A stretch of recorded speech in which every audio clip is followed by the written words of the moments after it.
La lumière fluorescente au-dessus de la baissette clignotait depuis 11 jours. Daniel Carlier avait lui-même soumis 2 fois la demande de maintenance via le système de tickets internes sur lequel il avait été formé pendant sa première semaine. Les demandes étaient marquées en attente. La lumière continuait de clignoter. Il avait cessé de lever les yeux vers elle. Il travaillait en silence comme il faisait la plupart des choses, sans jamais réclamer de reconnaissance.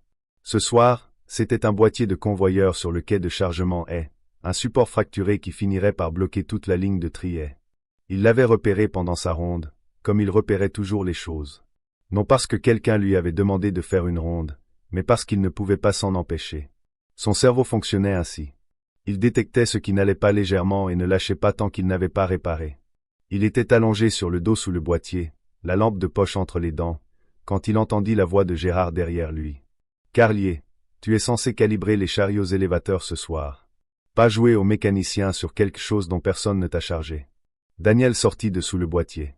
Il avait 34 ans. Mince comme quelqu'un qui oubliait de manger les mauvais jours, avec des mains aux callosités permanentes et légères. Il s'assit et retira la lampe de sa bouche. Le support est fissuré. S'il lâche pendant la course du matin, il bloque tout lait. Est-ce que je t'ai demandé d'inspecter le quai? Non. Alors rédige un rapport. Mets-le dans un ticket. J'ai déjà 2 tickets pour ça. Ils sont en attente depuis. Carlier. Gérard Pullman était le genre d'homme qui souriait quand il interrompait les gens. Comme si l'interruption était un cadeau qu'il offrait. Il avait 41 ans, portait des chemises à col qui ne lui allaient pas tout à fait aux épaules, et occupait le poste de superviseur des opérations depuis 6 ans. Il ne savait pas à quoi ressemblait un support fracturé. Il n'en avait jamais eu besoin. Si je voulais ton avis sur la façon dont cette installation devrait fonctionner, je te le demanderais. Fais le calibrage des chariots. Bail 3. Daniel le regarda un moment. Puis il ramassa ses outils. Il fit le calibrage des chariots élévateurs. Bail 3. Il termina aussi la réparation du boîtier du support après le départ de Gérard vers son bureau, en utilisant les 40 dernières minutes de son car. Le parking de Solutions Logistiques Méridien était presque vide quand Daniel pointa à la sortie. 23h47. Il resta assis dans sa voiture 1 minute avant de démarrer sa Honda Civic de 2009 qui roulait bien parce qu'il l'entretenait lui-même.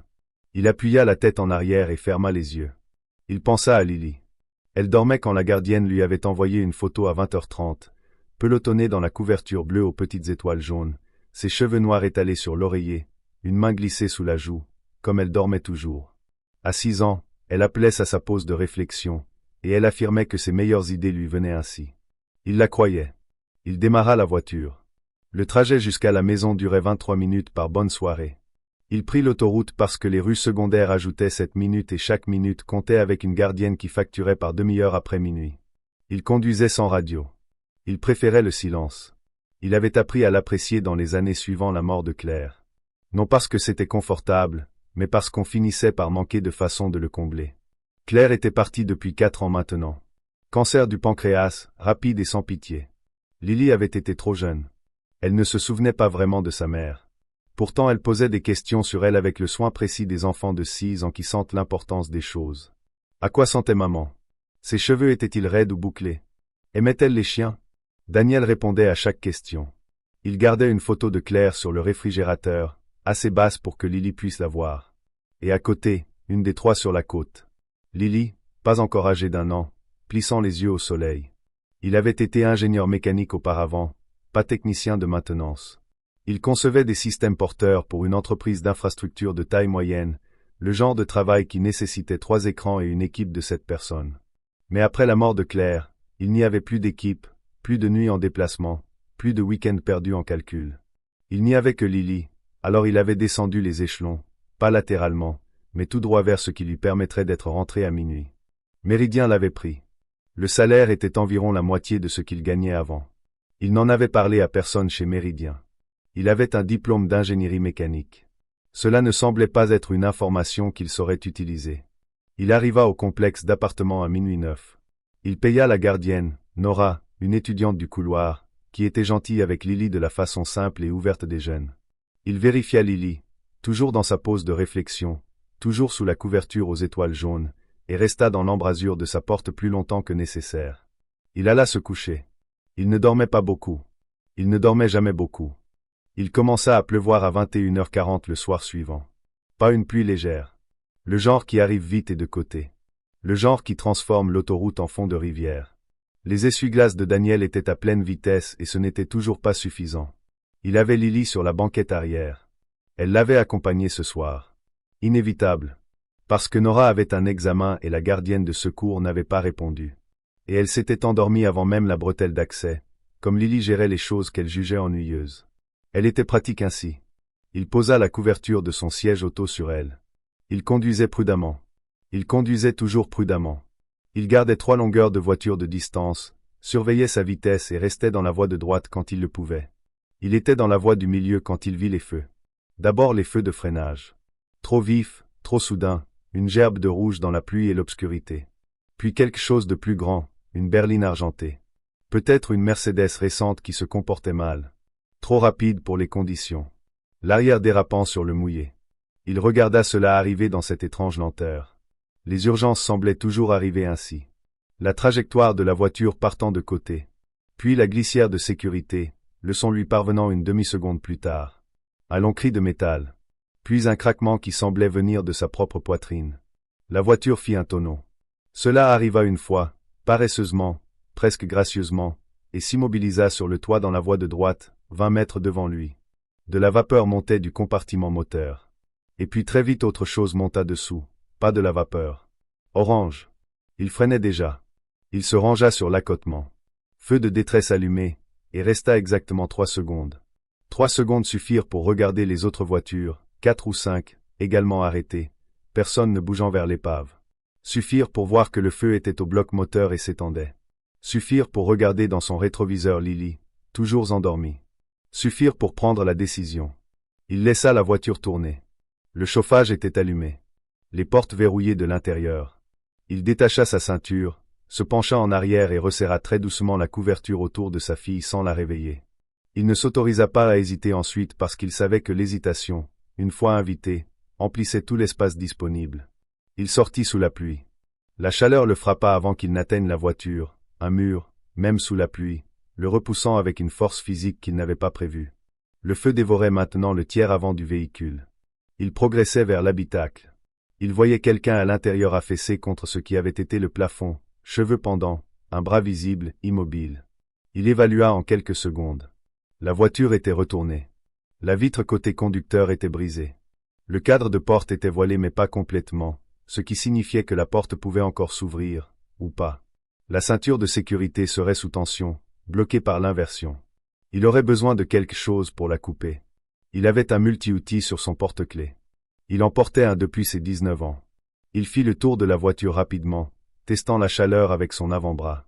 Il avait appris cela quelque part, sur le terrain en ingénierie ou un instinct plus ancien qu'il n'analysait pas. Le côté passager était plus proche du feu. Le côté conducteur était viable. Il s'agenouilla dans la pluie et le verre brisé et passa le bras par la vitre. La femme à l'intérieur était inconsciente. Son visage était tourné de l'autre côté. Elle portait un blazer gris anthracite, coûteux. Sa ceinture la maintenait suspendue à un angle mauvais, l'épaule enfoncée dans la gorge. Il tendit la main et ouvrit son multi-outil d'une seule main. Il fallut 4 secondes pour couper la ceinture. Elle tomba et il rattrapa l'essentiel de son poids. La pluie traversant sa chemise, il enregistra vaguement que le feu était plus bruyant maintenant, un craquement qui s'était approfondi en quelque chose de plus consistant. Il ne le regarda pas. Il appuya les pieds contre le cadre de porte et tira. Elle n'était pas petite. Il voyait qu'elle devait mesurer environ 1,73 m, solide, inconsciente non comme quelqu'un qui dort mais absente comme après un coup à la tête. Il tira régulièrement, sans frénésie, la déplaçant comme on déplace quelque chose de précieux qu'on ne veut pas laisser tomber. Son blazer s'accrocha au cadre. Il le dégagea. Son épaule coinça. Il repositionna. Il la sortit sous la pluie. Il la traîna jusqu'au talus herbeux à 9 mètres de la voiture. Il vérifia ses voies respiratoires dégagées et son pouls présent, assez fort. Il inclina sa tête comme on le lui avait appris dans un cours de premier secours 12 ans plus tôt. Il tint 3 secondes pour confirmer qu'elle respirait seule. Elle saisit son poignet. Il baissa les yeux. Ses yeux n'étaient pas ouverts, mais sa main tenait son poignet avec une force surprenante. La poigne de quelqu'un pas entièrement absent. « Vous êtes en sécurité, » dit-il doucement. « Vous êtes hors de la voiture. Vous êtes sur l'herbe. Ne bougez pas. » Sa poigne se desserra. Pas complètement. Il resta là, agenouillé sous la pluie à côté d'elle, jusqu'à ce qu'il entende les sirènes. Il attendit de voir les premiers phares. Camion de pompiers probablement ou police venant du sud. Puis il se leva. Il regarda la femme une dernière fois. Elle respirait régulièrement. Son teint était bon. Il ne connaissait pas son nom. Il n'en avait pas besoin. Il retourna à sa voiture, monta et resta un moment dans la chaleur, la pluie tambourinant sur le toit.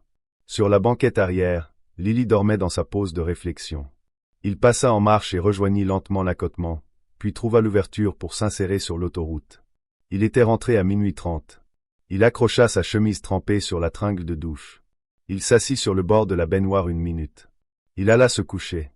Le lendemain matin, Lily le réveilla à 6h15 en grimpant sur sa poitrine, comme elle faisait quand elle était de bonne humeur. Elle avait les yeux de Claire, grands, plus foncés que prévu, et elle les utilisait à plein effet en permanence, y compris maintenant, le fixant d'environ 10 centimètres. « Papa, dit-elle, parce qu'elle l'avait entendu quelque part et que ça lui était resté. Tu vas faire des œufs aujourd'hui ou des céréales. Quel jour on est? Jeudi. Des œufs, dit-il. Elle descendit de lui et alla chercher ses chaussures. Il resta immobile encore 30 secondes. Se rappelant la pluie, la chaleur, il nota ces choses comme il notait la plupart, cataloguées, classées, pas ruminées. Il prépara des œufs. Il arriva 14 minutes en retard au travail. C'était la situation avec la gardienne. L'examen de Nora s'était terminé tôt et elle était venue à 7h30, mais Daniel avait dû déposer Lily à l'école, qui finissait à 15h, et l'école était dans la direction opposée à Méridien. Il entra sur le parking à 8h14. Il avait appelé à l'avance. Lorraine et la répartition avaient dit d'accord. Ce que Lorraine n'avait apparemment pas dit, c'était que Gérard Pullman surveillait la pointeuse. Il venait à peine de franchir la porte quand Gérard apparut au bout du couloir. Pas avec urgence, Gérard ne bougeait jamais avec urgence, mais avec cette lenteur délibérée qui disait « J'attendais ça ». Salle de conférence B, dit Gérard. J'ai appelé à l'avance. Salle de conférence B, Carlier. La salle avait une table rectangulaire, 6 chaises et un tableau blanc sur lequel quelqu'un avait écrit objectif d'efficacité T3 en marqueur rouge. Daniel s'assit. Gérard s'assit en face. À côté de Gérard, une femme que Daniel ne connaissait pas. Quarantaine, badge RH. Expression de neutralité professionnelle. Tu étais en retard, dit Gérard. 14 minutes. J'ai appelé la répartition. C'est ta 3e arrivée tardive documentée ce trimestre. Daniel considéra cela. La première était en janvier quand les tuyaux avaient gelé. Je ne suis pas intéressé par les explications, Carlier. Ce qui m'intéresse, c'est la responsabilité. Et ce que je vois, c'est un schéma. Gérard croisa les mains sur la table. Il s'amusait visiblement comme s'amusent les gens qui ont décidé du résultat à l'avance. De plus, hier soir tu as effectué une maintenance non autorisée sur le boîtier du convoyeur du quai. Le support était fissuré. C'était non autorisé. Tu étais assigné au calibrage des chariots en bail 3. J'ai terminé le calibrage des chariots. Après avoir fait un travail non autorisé qui a pris du temps sur. Je l'ai fait sur mon temps personnel. Après la pointe, Gérard marqua une pause. La femme RH n'écrivit rien. Elle observait le schéma de désobéissance aux instructions directes, dit Gérard, combiné au problème de présence. J'étais 14 minutes en retard parce que... Je pense que nous sommes au-delà des explications.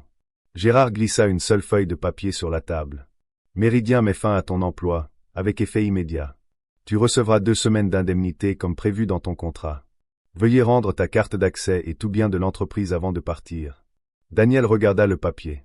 Il regarda Gérard. Il regarda la femme RH qui lui rendit son regard avec l'expression plate et prudente de quelqu'un qui exécute une fonction.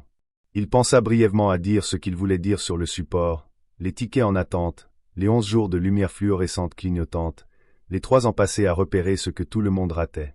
Il pensa au week-end où il avait recalibré tout le réseau de capteurs du quai parce que le devis du fournisseur était de 80 000 $ et qu'il l'avait fait pour des pièces et son temps. Il se demanda si tout cela figurait quelque part dans un dossier à son nom. Il ne pensait pas. Il ne dit pas ce qu'il voulait dire. Il prit le papier. Il glissa sa carte d'accès sur la table à la place.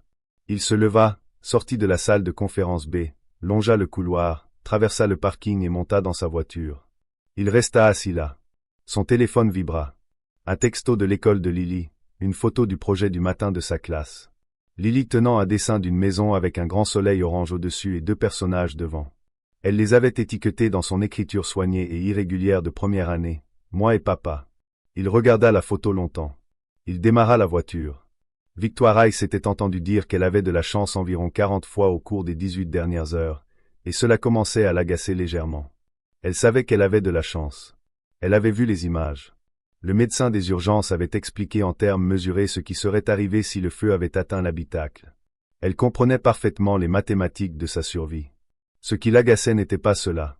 Ce qui l'agaçait était qu'elle ne savait pas qu'il avait sorti. Elle avait 43 ans. Elle avait passé les 19 dernières années à bâtir le groupe Capital I d'un seul bureau de conseil en investissement à une firme gérant près de 4 milliards de dollars d'actifs et détenant des participations majoritaires dans 11 entreprises dans 3 secteurs. Elle n'avait pas l'habitude de ne pas savoir. Elle courait vers l'information comme d'autres courent vers un abri. Elle était assise dans la chambre 14 de l'aile privée de l'hôpital. Son assistant Marcus avait géré l'arrivée du détective Pearson avec la tablette. « Nous avons tiré des images de 3 caméras, dit-il. L'accident lui-même, l'accotement et la caméra du pont 200 mètres en arrière. Montrez-moi. » Les images étaient granuleuses comme le sont toujours les caméras d'autoroute. Puis floues et orange sous les lampes à vapeur de sodium. Mais assez nettes.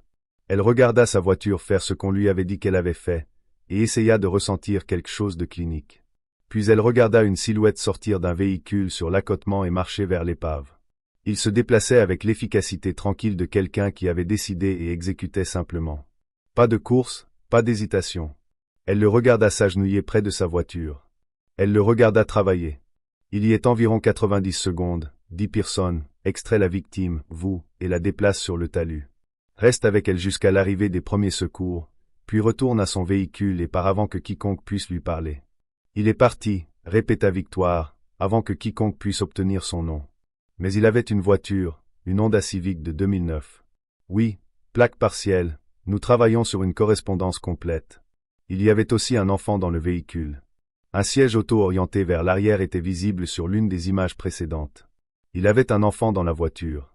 Victoire resta silencieuse un moment. Il avait un enfant dans la voiture, répéta-t-elle, et il est quand même sorti. Oui. Elle regarda l'image figée sur la tablette. La silhouette s'éloignant sous la pluie. Sans hâte. Vers sa voiture. Vers son enfant. Ayant fait ce qui devait être fait. Trouvez-le, dit-elle. Il fallut 17 heures à Marcus. La correspondance de plaque arriva d'abord, puis l'immatriculation, puis un nom. Daniel André Carlier, 34 ans, adresse sur l'avenue des Champs Clairs, employé par Solutions Logistiques Méridien, employé, au passé, comme il s'avéra. Marcus lui apporta le dossier complet le matin, le posa sur son plateau d'hôpital avec la discrétion vive qu'elle payait. Elle le lut en mangeant du pain grillé d'hôpital médiocre et en buvant un café étonnamment bon apporté de l'extérieur. Daniel Carlier, diplôme d'ingénierie mécanique de l'Université d'État, diplômé avec mention. 4 ans chez Groupe Infrastructure Hartley, apparemment un excellent élément, spécialiste en conception de systèmes porteurs, puis un vide recoupé avec les registres publics. Elle trouva le certificat de décès. Claire-Hélène Carlier, née Morrison, cancer du pancréas, survivant, mari Daniel et fille Lily, 2 ans. Après cela, Méridien, 3 ans comme technicien de maintenance, excellentes évaluations internes de la répartition et des collègues, un conflit documenté avec un superviseur nommé Gérard Pullman marqué résolu dans le dossier RH, ce que Victoire interpréta comme Pullman gagnant. Et puis hier matin, licenciement. Elle lut le rapport de licenciement 2 fois. Puis le posa. Elle regarda par la fenêtre de la chambre 14 le parking et la bande de ciel gris au-dessus. Elle prit son téléphone et appela son équipe d'acquisition. Victoire avait une règle sur les décisions. Dormir sur les importantes. Elle avait cette règle depuis ses 26 ans et une acquisition majeure décidée à 2 heures du matin après 16 heures de diligence raisonnable alimentée par la certitude et de mauvaises boissons énergisantes, et s'était trompée d'une façon qui avait coûté de l'argent réel et pris 18 mois à démêler. Elle dormit sur celle-ci, ou essaya. Le lit d'hôpital n'était pas conçu pour dormir et son épaule, sévèrement contusionnée dans l'accident, faisait mal de façon à rendre chaque position également mauvaise. Mais elle resta allongée dans le noir et pensa clairement, ce qui était parfois la même chose que dormir. Elle n'était pas sentimentale. Son ex-mari Édouard aurait dit qu'elle était la personne la moins sentimentale qu'il ait rencontrée. Et elle pensait que c'était assez juste. Et elle pensait qu'Édouard l'avait dit comme une insulte alors que ce n'en était pas une. Le sentiment rendait lent. La clarté rendait précis. Elle n'était pas non plus naïve sur ce qu'elle envisageait. Acquérir une participation majoritaire dans une entreprise logistique de taille moyenne parce que l'entreprise avait licencié à tort la personne qui lui avait sauvé la vie. Ce n'était pas, à première vue, une décision d'affaires. C'était autre chose, mais elle pensait à Solutions Logistiques Méridien avant l'accident. Pas sérieusement, pas avec intention, Mais l'entreprise avait croisé son bureau 3 mois plus tôt dans une analyse sectorielle, et elle avait noté qu'elle sous-performait ses pairs régionaux d'environ 18% tout en portant des niveaux d'endettement suggérant que la direction actuelle était soit incapable de correction de cap, soit ne s'y essayait pas. L'une ou l'autre option l'intéressait, donc le cas d'affaires était réel. Elle ne le fabriquait pas. Ce que le dossier ne disait pas, ce que le résumé minutieux de Marcus ne pouvait capturer, était la chose à laquelle elle revenait dans le noir de la chambre 14. Il avait un enfant dans la voiture. Il avait mis l'enfant en sécurité. Il avait évalué le risque. Il avait pris une décision que quiconque dans sa position aurait eu tous les droits raisonnables de ne pas prendre. Et puis il avait simplement fait ce qui devait être fait et était parti avant que quiconque puisse le remercier. Parce que apparemment c'était le genre d'homme qu'il était. Et les gens qui l'avaient employé pendant 3 ans avaient regardé le même homme et vu quelqu'un sans avenir. Cet écart entre ce qu'elle avait vu dans les images granuleuses et ce que Gérard Pullman avait apparemment vu l'intéressait d'une façon qu'elle ne pouvait pas entièrement expliquer et n'avait pas entièrement besoin d'expliquer. Elle appela son équipe d'acquisition à 7 heures du matin. La réunion stratégique trimestrielle de Solutions Logistiques Méridien se tenait au 2e étage de l'installation principale de l'entreprise dans une salle de conférence rénovée 18 mois plus tôt et qui sentait encore vaguement le tapis neuf. Elle avait une longue paroi vitrée donnant sur l'étage des opérations en dessous, ce que Gérard Pullman avait défendu pendant la rénovation parce qu'il aimait voir l'installation d'en haut. Cela le faisait se sentir convenablement élevé. Il y avait 9 personnes autour de la table. Directeurs des opérations, directeurs financiers, responsables régionaux, chefs de département. Gérard présentait les chiffres d'efficacité du T3, qui n'étaient pas impressionnants, mais qu'il avait formaté pour sembler une base plutôt qu'un plafond. Il utilisa le mot trajectoire 11 fois. Il était à la diapositive 7 quand la porte s'ouvrit. La femme qui entra n'était pas quelqu'un que Gérard reconnaissait, ce qui était inhabituel parce que Gérard se flattait de savoir qui comptait dans l'espace logistique régional. Elle était grande dans un blazer anthracite du genre coûteux et discret. Avec le bras dans une attelle partielle qu'elle portait avec l'air de quelqu'un qui la trouvait incommode plutôt qu'incapacitante, elle avait cette qualité particulière de maîtrise de soi qui ne s'annonce pas. Elle occupe simplement l'espace exact qu'elle occupe et pas plus. Derrière elle, un homme en costume que Gérard évalue à coûter plus que son salaire mensuel net, portant un portfolio en cuir. Et derrière lui, 2 autres personnes. Silencieuses, attentives. « Je suis désolé », dit Gérard avec le sourire qu'il utilisait quand il n'était pas désolé. « C'est une réunion fermée. » La femme le regarda. Juste regarda. Puis elle marcha jusqu'au bout de la table et s'assit. « Monsieur Pullman, dit-elle, veuillez continuer. » Le directeur financier, Brian Holloway, avait pris une couleur qui n'était pas tout à fait blanche mais s'en approchait. Il se pencha vers Gérard et dit quelque chose très bas. Gérard entendit les mots capital I et participation majoritaire et sentit le sol de la réunion se dérober sous lui d'une façon qui n'avait rien à voir avec le bâtiment. « Je m'excuse, » dit Gérard plus prudemment maintenant. « Je n'étais pas au courant. »« Bien sûr que non, » dit Victoire. « Continuez. » Il ne continua pas. Personne ne le fit. La salle avait une qualité qu'elle n'avait pas 10 minutes plus tôt. Quelque chose de redistribué dans l'air. Comme une pression avant l'orage. Victoire ouvrit le portfolio en cuir que l'homme en costume avait placé devant elle. Elle regarda les papiers un moment. Puis elle leva les yeux. Avant de continuer la réunion, dit-elle, j'ai une question. La question qu'elle posa était calme. C'était ce que Gérard Pullman se rappellerait ensuite. Pas le contenu, mais le ton. Pas de performance. Pas de drame, juste la même clarté qu'on utiliserait pour demander à quelqu'un de passer l'eau. Qui a licencié Daniel Carlier hier? Silence. Pas le genre de silence qui suit une question confuse. Le genre qui suit une question que tout le monde comprend immédiatement et dont personne ne veut être le premier à s'emparer. L'instinct de Gérard fut de regarder autour de la table pour trouver quelqu'un avec qui trianguler. Mais tout le monde regardait la femme au bout de la table. Alors il se redressa sur sa chaise et fit de même. Ce serait moi, dit-il. Discipline standard. J'aimerais vous montrer quelque chose d'abord, dit Victoire. L'homme au portfolio produisit une tablette. Il la posa à plat sur la table et la glissa vers le centre où tout le monde pouvait voir. Victoire se leva et toucha l'écran, et l'affichage de présentation de la salle, encore sur la diapositive 7. Trajectoire T3 devint noir puis montra ce que montrait la tablette. Images de caméras d'autoroute, pluie, voiture retournée, feu. Ce sont des images de l'échangeur de la route 9, dit Victoire. Prises avant-hier soir vers 22h50. Elle les laissa regarder. Pas de narration, juste les images, la pluie, la lueur orange s'étendant sous la Mercedes retournée.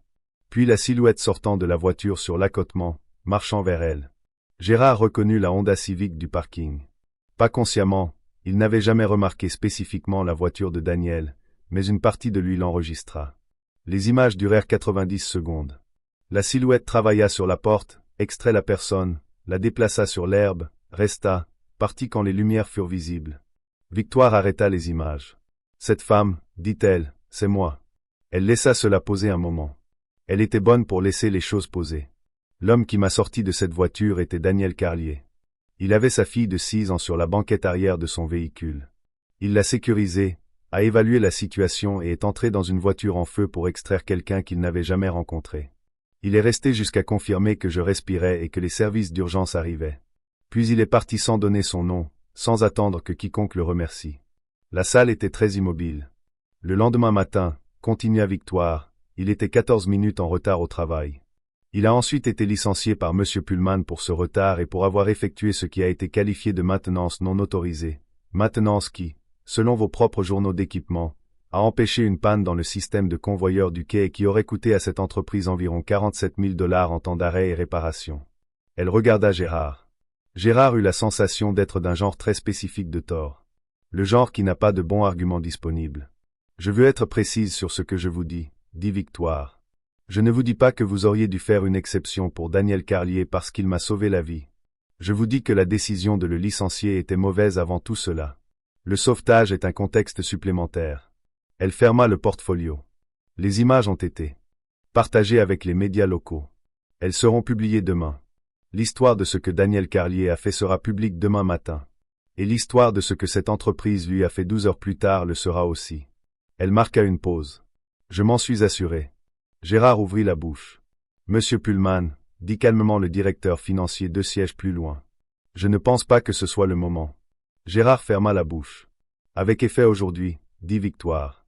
J'assumerai un rôle actif dans la supervision opérationnelle de cette entreprise. En tant qu'actionnaire majoritaire, c'est dans mes droits. Je vais faire quelques changements.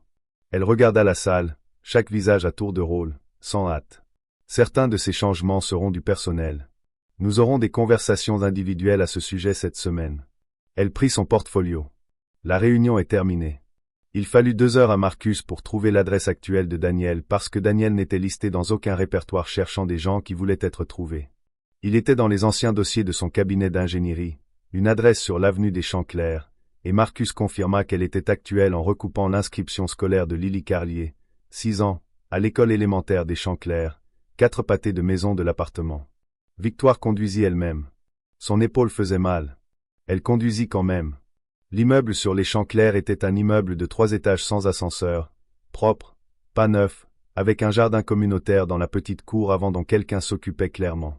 Elle trouva l'appartement 2C et frappa. La porte fut ouverte par une fillette de 6 ans. Lily Carlier mesurait environ 1,20 m, portait un t-shirt avec un dinosaure et regardait Victoire avec le regard évaluateur précis d'une enfant qui a décidé que les adultes étaient intéressants et surtout imprévisibles. « Bonjour, dit Lily. »« Bonjour, dit Victoire. »« Tu es une amie de mon papa ?»« Pas encore. » Lily considéra cela avec un sérieux apparent. « Il est dans la cuisine. Il fait une tête triste à cause de son téléphone. » Lily, Daniel apparut derrière elle dans le couloir. Il portait un jean et une chemise grise, sans chaussures, tenant une tasse de café. Il regarda Victoire et devint très immobile comme quelqu'un qui a reconnu quelque chose d'inattendu mais est trop maître de soi pour le montrer beaucoup. Puis il regarda son bras. « Vous étiez dans la voiture, dit-il. »« J'étais dans la voiture, dit-elle. » Une pause. Il regarda Lily, qui n'avait pas bougé et n'allait clairement pas bouger sans instruction directe. « Lily, salon, s'il te plaît. » Mais s'il te plaît, Lily se retira. Avec la dignité de quelqu'un effectuant une retraite tactique. Daniel recula de la porte. Victoire prit cela comme une invitation et entra. L'appartement était petit et précis. Elle s'attendait à cette précision d'après tout ce qu'elle avait lu sur lui. Le bagage d'ingénieur, le travail de maintenance. Les choses étaient à leur place. Il y avait un dessin sur le réfrigérateur, une maison avec un soleil, 2 personnages étiquetés moi et papa. Il y avait une étagère avec des textes d'ingénierie en haut et des livres d'images en bas. Il y avait une couverture sur le canapé avec de petites étoiles jaunes. Il ne lui offrit pas de café. Elle ne s'y attendait pas. Il se tint au comptoir de la cuisine et elle au bord du salon et ils se regardèrent par-dessus le petit espace. « Comment m'avez-vous trouvé » demanda-t-il. « J'ai un bon personnel. »« De quoi voulez-vous parler ?»« Un emploi ?» Quelque chose passa sur son visage. Pas exactement de la chaleur, mais la qualité évaluatrice prudente d'un homme qui avait appris à vérifier ce que étaient les choses avant d'y tendre la main. « Je vous ai vu aux nouvelles ce matin, dit-il. Image de l'autoroute. Oui. C'est à moi de réfléchir. Ça l'est. Je comprends. Je ne l'ai pas fait pour que quiconque sache. Je sais.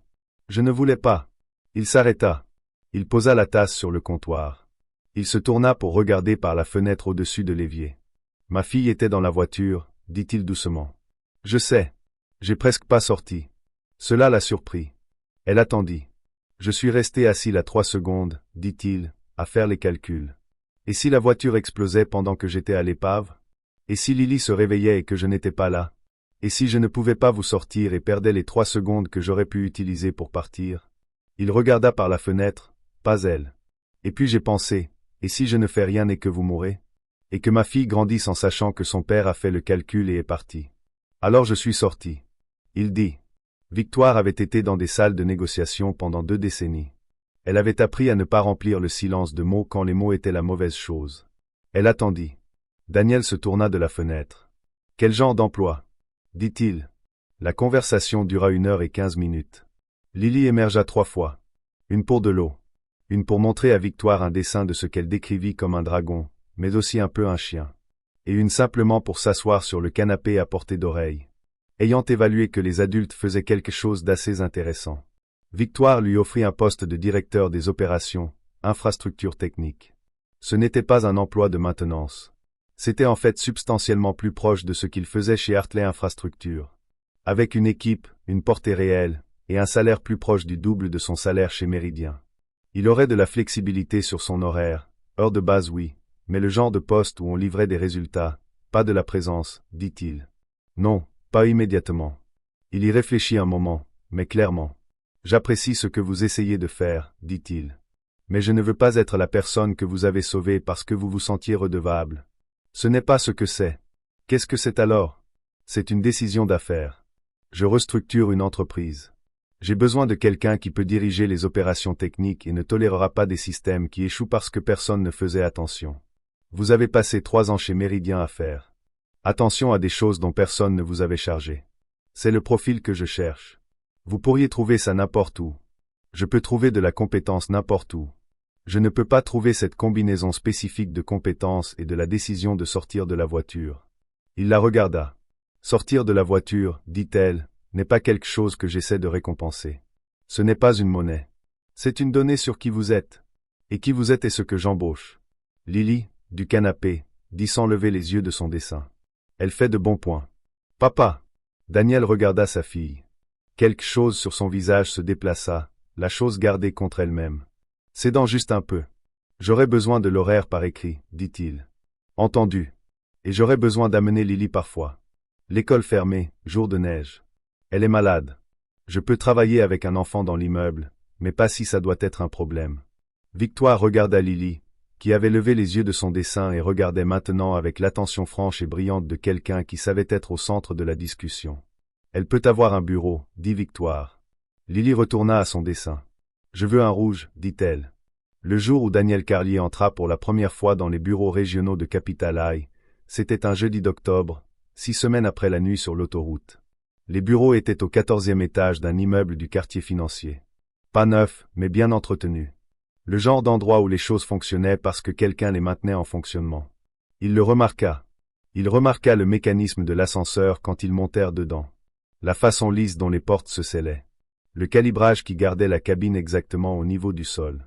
Lily avait insisté pour porter sa plus belle tenue, une robe bleue à rayures blanches et ses baskets rouges. Elle avait son sac à dos dans lequel elle avait mis 3 crayons de couleur, un livre sur les chevaux, sa couverture aux étoiles jaunes pliée en carré serré, et une barre de granola pour les urgences. Victoire les rencontra elle-même dans le hall. Elle serra la main de Daniel. Puis elle regarda Lily. « Je crois que je te dois un bureau, dit-elle. » Lily la regarda avec son regard évaluateur. Puis elle regarda Daniel, puis de nouveau Victoire. « Rouge, dit Lily. »« Rouge, confirma Victoire. » Le bureau était réel. Ce n'était pas un grand bureau. Il était dans le coin du bureau des opérations, juste à l'intérieur de la cloison vitrée dans la ligne de vue du plus grand bureau de Daniel. Mais hors du flux principal de circulation, il était peint d'un rouge pompier précis. Et le matin de son arrivée, Lily en avait fait le tour 2 fois, avait appuyé sur la surface des deux mains et l'avait déclaré structurellement solide, quelque chose qu'elle avait entendu Daniel dire, des choses qu'il approuvait. Elle avait posé ses crayons dessus en rangée. Elle avait mis sa barre de granola dans le tiroir du haut. Elle avait déplié la couverture aux étoiles jaunes et l'avait mise sur la chaise. Puis elle s'était assise, avait ouvert son livre sur les chevaux et s'était mise au travail. Daniel passa la première semaine à faire des listes. Il était bon pour les listes, pas celles performatives destinées à être vues en réunion, mais les listes de travail, denses et spécifiques, celles qui cartographiaient ce qui existait contre ce qui devrait exister et identifiaient la distance entre les deux. La distance dans les opérations de méridien, qu'il supervisait maintenant sous la restructuration, était substantielle. Il la documenta sans jugement. Système reporté au-delà des fenêtres raisonnables de maintenance, protocole de formation existant sur papier et nulle part ailleurs. Un système de journal d'équipement techniquement fonctionnel, mais conçu de façon que personne ne l'utilisait vraiment parce que l'utiliser correctement prenait 2 fois plus longtemps que de ne pas l'utiliser. Il convoqua sa première réunion d'équipe la 2e semaine. Il y avait 7 personnes dans la salle. Certains étaient chez Méridien depuis des années. Certains avaient rapporté à un moment à Gérard Pullman. Certains avaient été dans la salle le matin où Daniel avait été licencié, avaient tout entendu et étaient maintenant assis de l'autre côté de la table avec l'expression de gens incertains s'ils devaient s'excuser ou faire semblant. Il ne les força ni à l'un ni à l'autre. « Je vais vous dire comment je travaille, » dit-il au début de la réunion. « Et puis je vais vous demander de me dire comment vous travaillez et c'est comme ça que nous déterminerons où sont les problèmes. » Il marqua une pause. Il n'y a pas de questions pièges dans cette salle. Si quelque chose ne fonctionne pas, je veux le savoir. Si je fais quelque chose qui n'a pas de sens pour vous, dites-le moi. S'il y a un support sur le point de lâcher sur le quai, je veux que le ticket soit déposé et que quelqu'un le regarde ce jour-là, pas dans 11 jours. Il s'arrêta. Il n'avait pas voulu dire la partie des 11 jours, mais il la laissa là. Des questions. Un des techniciens, un grand homme nommé Roy, qui avait travaillé à la maintenance du quai de chargement pendant 9 ans et avait la qualité prudente et observatrice de quelqu'un qui avait appris à rester en dessous du rayon d'action d'une mauvaise gestion, leva la main. « Vous allez être ici ?» demanda Roy. « Comme vraiment ici, où c'est le truc où la direction arrive une semaine et puis on ne les voit plus jusqu'au trimestre. »« Je serai ici, » dit Daniel. Roy le regarda un moment, mesurant. Puis il hocha lentement la tête.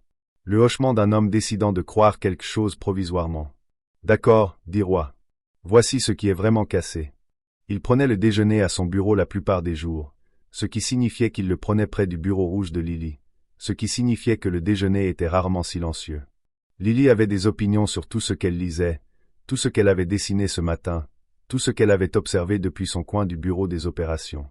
Elle s'était liée d'amitié avec 2 membres du personnel administratif et une analyste junior nommée Petra, qui lui apportait de bons stylos et se joignait parfois à elle pour ce que Lily appelait des séances de dessin importantes. Petra avait commencé à garder un carnet de croquis sur son bureau.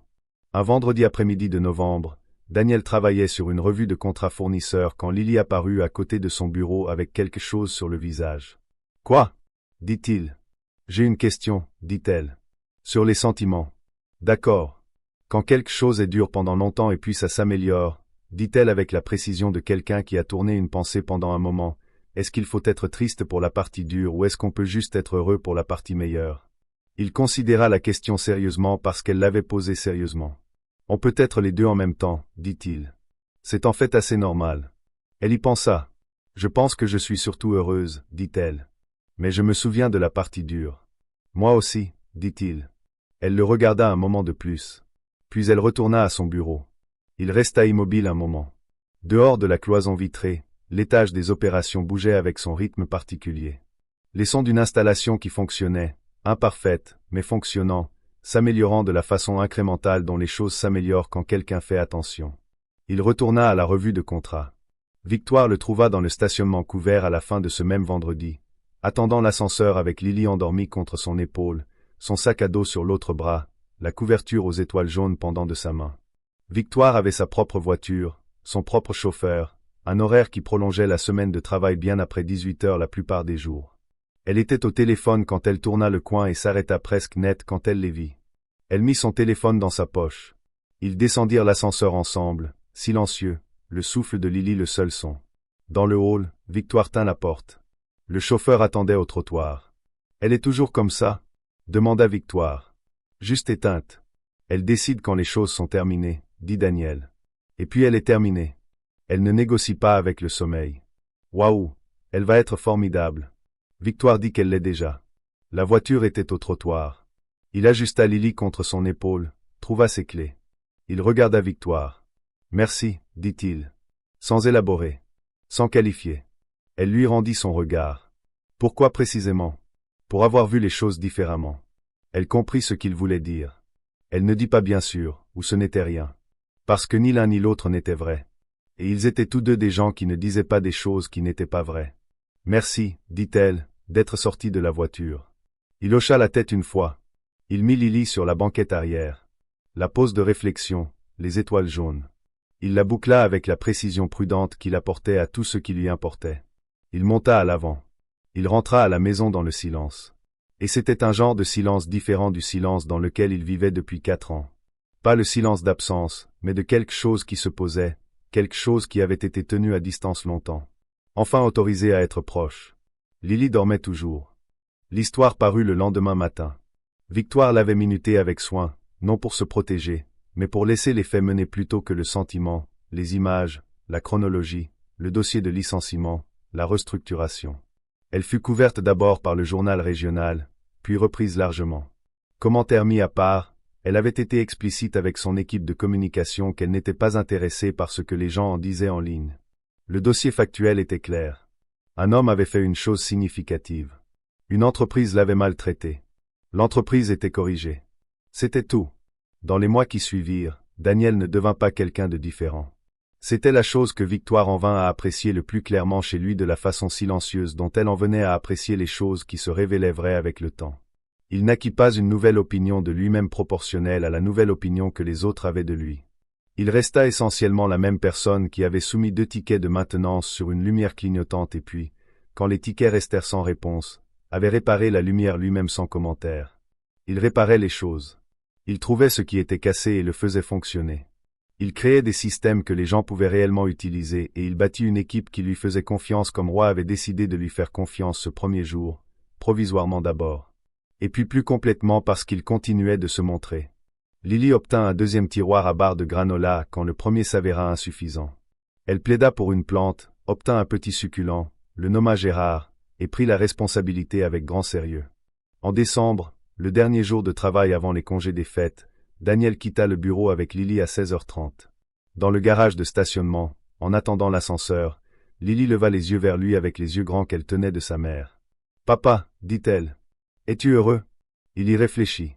Pas rapidement, parce qu'elle l'avait posée comme une vraie question et qu'elle méritait une vraie réponse. « Oui, dit-il. Je le suis. À cause du travail, à cause de beaucoup de choses. » Elle considéra cela. « Moi, tu es la principale, dit-il. » Elle sembla satisfaite de cela. Elle prit sa main et ils attendirent l'ascenseur ensemble. Quand les portes s'ouvrirent, elles étaient au niveau du sol, calibrées, lisses. Il le remarqua. Il remarquait toujours. Ils montèrent et descendirent. La main de sa fille dans la sienne, l'immeuble fonctionnant. La façon dont les immeubles fonctionnent quand quelqu'un fait attention. Dehors, il commençait à neiger. La première neige légère de la saison, calme et sans hâte, le genre qui ne demande rien de vous. Il tint la porte.